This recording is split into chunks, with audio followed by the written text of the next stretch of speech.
श्री गणेशाय नमः। श्रीमद्देवी भागवत महापुराण षष्ठम अध्याय स्कंद सप्तम अध्याय क्षत्रियों द्वारा भृगुवंशी ब्राह्मणों का संहार। आइए श्रवण करते हैं इस अध्याय को। राजा जनमेजय ने व्यास जी से पूछा कि पितामह, जिन्होंने ब्रह्म हत्या की परवाह न करके भृगुवंशी ब्राह्मणों का वध किया था, उन क्षत्रियों में ऐसा वैर भाव क्यों उत्पन्न हुआ, यह सब मुझे बताएं। राजा जनमेजय के पूछने पर सत्यवती नंदन व्यास जी परम प्रसन्न होकर के कहने लगे कि है वंश में कार्तवीर्य नाम के राजा हुए थे। धर्म में सदा तत्पर रहते थे। उस बलशाली राजा के 1000 भुजाएं थी, इसलिए लोग उन्हें सहस्ता अर्जुन कहते थे। बहुत समय तक उन्होंने राज्य किया। उनकी मृत्यु के पश्चात हाय वंशी क्षत्रिय निर्धन होते चले गए। एक समय की बात है, धन इकट्ठा करने के विचार से वे भृगुवंशी ब्राह्मणों के पास पहुंच गए। नम्रता पूर्वक उन्होंने ब्राह्मणों से धन की याचना की, परंतु उन लोभी ब्राह्मणों ने अपनी प्रचुर संपत्ति पृथ्वी के अंदर गाड़ दी थी और बहुतों ने दूसरे ब्राह्मणों के यहाँ छिपा कर रख दी थी। इस प्रकार लोभ के वशीभूत होकर उन ब्राह्मणों में दया भाव नष्ट हो चुका था। इसलिए अपने यजमानों को दुखी देखकर भी वे धन देने के लिए तैयार नहीं हुए।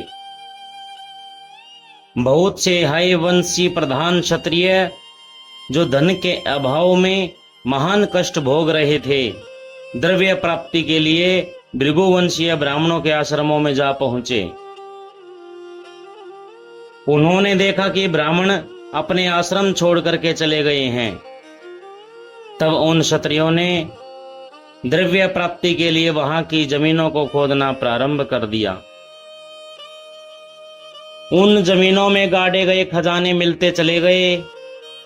तब भृगुवंशी ब्राह्मण भाग करके कंदराओं में चले गए। हाय वंशीय क्षत्रिय भी वहां पहुंच गए।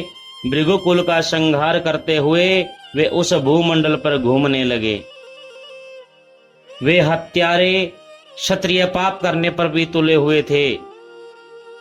उनके घृणित कर्म से जिन स्त्रियों के गर्भ नष्ट हो जाते थे, वे बेचारी दुखी होकर के कुररी पक्षी की तरह विलाप करने लग जाती थी।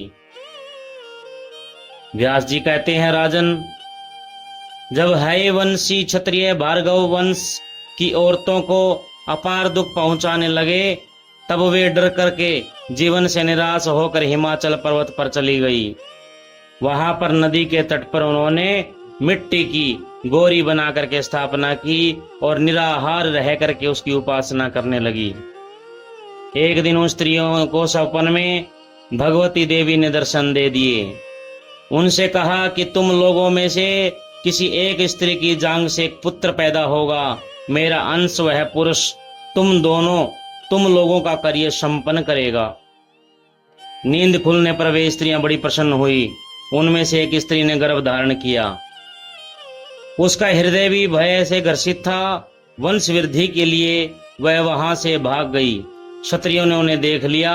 वे भी उसके पीछे दौड़ने लगे और चिल्लाने लगे, शीघ्र ही इस स्त्री को पकड़ो और इसे मार डालो, क्योंकि यह गर्भ धारण करके यहां से भाग रही है। गर्भ में स्थित बालक ने माता के रोने की आवाज सुनी। गर्भ में स्थित बालक के क्रोध की सीमा न रही। वह जांग चीर करके बाहर आया और उसे तुरंत ही क्षत्रियों के नेत्रों की ज्योति हर ली। जन्म से अंधे प्राणियों की तरह वे पर्वत की कंदराओं में इधर उधर भटकने लगे। वे सब दृष्टिहीन और निराश्रय हाय क्षत्रिय उस पतिव्रता ब्राह्मणी के पास शरणागत हो गए।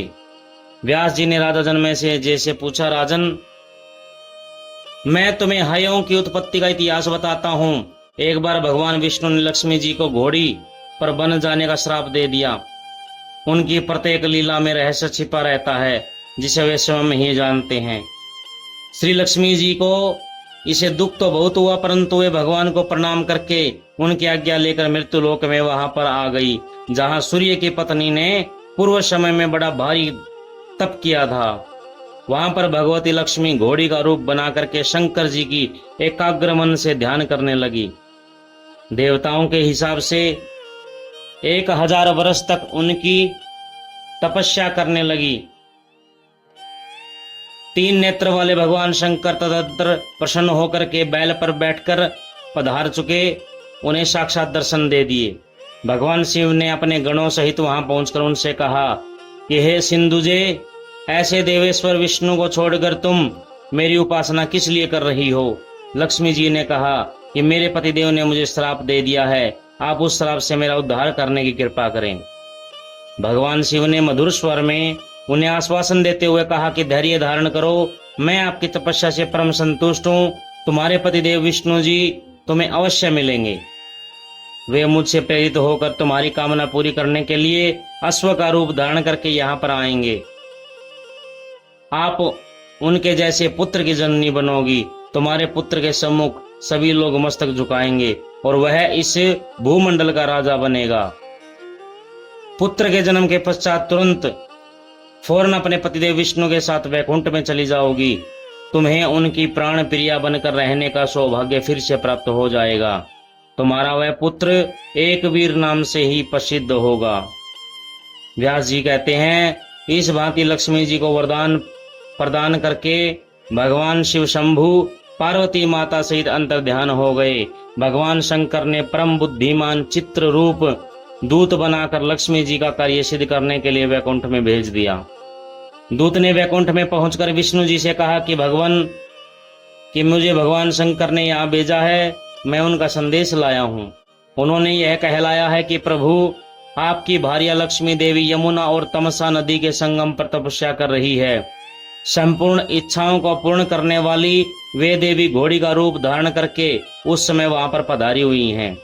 हे महाभाग विष्णु भगवान जी, आप उनके पास जाएं और उन्हें आश्वासन देकर के अपने वैकुंठ में ले आएं। व्यास जी कहते हैं, जन्मेजय, चित्र रूप की बात सुनकर भगवान विष्णु बोले, बहुत ठीक, ऐसा ही होगा। इसके बाद चित्र रूप को उन्होंने भगवान शंकर के पास भेज दिया। दूत के चले जाने के बाद भगवान विष्णु सुंदर अश्व का रूप रखकर वैकुंठ से चल पड़े। वे उस स्थान पर पहुंच गए जहां लक्ष्मी जी घोड़ी का रूप धारण करके तपस्या कर रही थी। वहां उन्होंने एक अनुपम गुण संपन्न सुंदर पुत्र उत्पन्न किया। इसके बाद भगवान विष्णु ने हंसकर लक्ष्मी जी से कहा कि अब तुम घोड़ी का रूप त्याग करके पहले की तरह लक्ष्मी रूप में आकर के दिव्य शरीर को धारण करो। अब हम दोनों अपने वास्तविक रूप धारण करके वैकुंठ को चलेंगे, परंतु तुम्हारा पुत्र यहीं रहेगा। इसके त्याग करने में एक प्रमुख कारण यह है कि भूमंडल पर ययाति के वंश के तुर्वसु नाम से एक राजा है। उसके पिता ने उसका नाम हरिवर्मा रखा था। उस समय से वह नरेश पुत्र की इच्छा से पवित्र तीर्थ में तपस्या कर रहे हैं। उन नरेश के पास जाकर हम इन्हें उस स्थान पर भेज देंगे। वे इस बच्चे का आदर सहित अपने घर ले जाएंगे। उसी समय भगवान विष्णु लक्ष्मी जी के पास विमान में बैठकर तप करते हुए राजा के पास पहुंचे। भगवान विष्णु अमृत भरी वाणी में तपस्वी राजा से बोले, हे राजन, मैं तुम्हारी तपस्या से प्रसन्न हूँ। मैं तुम्हें अभिलाषित वर देना चाहता हूँ। राजा उनके चरणों में मस्तक झुकाए और कहा कि आप मुझे अपने जैसा पुत्र देने की कृपा करें। विष्णु जी ने राजा से कहा, ययाति नंदन, तुम यमुना और तमसा नदी के संगम पर तुरंत पहुंचो। जैसा तुम चाहते हो वैसा ही पुत्र तुम्हारे लिए वहां रख छोड़ा है। हे राजन, मेरे वीर्य से उत्पन्न उस पुत्र को तुम्हारे हेतु ही पैदा किया गया है, अतः उसे स्वीकार कर लो। भगवान विष्णु के प्रस्थान कर जाने पर भी ययाति नंदन राजा हरिवर्मा एक रथ पर बैठ करके श्री विष्णु भगवान द्वारा बताए गए उस स्थान पर पहुंच गए। जिस स्थान को श्री हरि ने बताया था वहां पर बालक दिखाई दिया। उस बालक को गोद में उठा करके उन्होंने अपने हृदय से लगा लिया। उनकी आंखों से प्रेम अश्रु बहने लगे। वे उसे घर ले आए, उसके गोद लेने का उत्सव किया और उसका नाम एक वीर रखा। व्यास जी कहते हैं, राजा महाराज हरिवर्मा ने बालक के सभी जात कर्म किए, उसके पालन पोषण की पूर्ण व्यवस्था की। राजा ने देखा कि राजकुमार एक वीर्य धनुर्विद्या में पारंगत हो गए हैं, राज्य धर्म में भी निपुण हो गए हैं। अब राजा ने एक वीर के राज्याभिषेक की तैयारी प्रारंभ कर दी। राजा ने तीर्थों और समुद्र के जल से उनका अभिषेक किया। कुछ समय पश्चात राजा हरिवर्मा का स्वर्गवास हो गया। अपने शुभ कर्मों के प्रभाव से उन्हें स्वर्ग लोक प्राप्त मिल गया। एक वीर ने वैदिक विधि से उनका दाह संस्कार कर दिया। कुछ समय के पश्चात एक वीर की शादी राजा रभ्य की पुत्री से, जिसका नाम एकावली था, उसके साथ हो गया। विवाह पश्चात एक वीर और एकावली भांति भांति के भोग भोगने लगे। उन्हें एक पुत्र प्राप्त हुआ, उसका नाम कृतवीर्य रखा गया। उन्हीं कृतवीर्य के पुत्र कार्तवीर्य। इस प्रकार मैंने तुम्हें इस वंशावली का वर्णन किया है।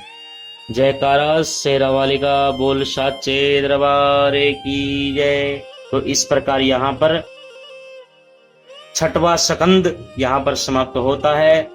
आगे की कथा में 7वें स्कंद में प्रवेश करेंगे। तभी के लिए आप सभी को जय माता।